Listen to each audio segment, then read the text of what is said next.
ఇరాన్లో నిజానికి ఏం జరిగింది? అమెరికా దాడులైతే చేసింది, ఖొమేనీ రాజ్యంలో నష్టమైతే కనిపించింది. అయితే నిజానికి ఇరాన్ కోలుకోనంత దెబ్బతిందా? పర్షియాలోని అణ్వస్త్ర కార్యక్రమం షట్డౌన్ అయిపోయిందా? ట్రంప్ సంబరాల్లో వాస్తవం ఎంత? ఈ బ్రేకింగ్లో చూద్దాము.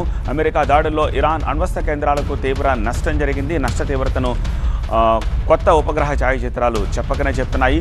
ఫోర్డో అణ్వస్త్ర కేంద్రం తీవ్రంగా దెబ్బతిన్నట్టుగా అమెరికా ప్రకటించింది.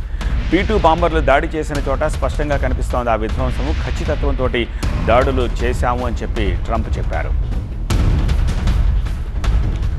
13,600 కిలోల బరువున్న బాంబులతో వెంటనే దాడులు చేస్తే ఎలా ఉంటుందో ఇరాన్లోని ఫోర్డో అణ్వస్త్ర కేంద్రం దగ్గర దృశ్యాలు చాటి చెప్తున్నాయి. మ్యాసివ్ ఆర్డినెన్స్ పెనిట్రేటర్ అనే పేరున్న ఈ బాంబుల దాడితోటి ఆ ప్రాంతం దాదాపుగా ధ్వంసమైందని శాటిలైట్ చిత్రాలు చెప్పకనే చెప్తున్నాయి. అయితే ఆ కేంద్రాల నుంచి శుద్ధి చేసిన యురేనియాన్ని ఇప్పటికే తరలించినట్టుగా ఇరాన్ చెబుతోంది. అమెరికా దాడుల తర్వాత ఆ ప్రాంతంలో రేడియో ధార్మికత అదనంగా పెరగలేదని ఇప్పటికీ అంతర్జాతీయ అణుశక్తి సంస్థ IAEA తెలిపింది. దీంతో ఇరాన్కు నిజంగా జరిగిన నష్టమెంత అన్నది ప్రాధాన్యత సంతరించుకుంది.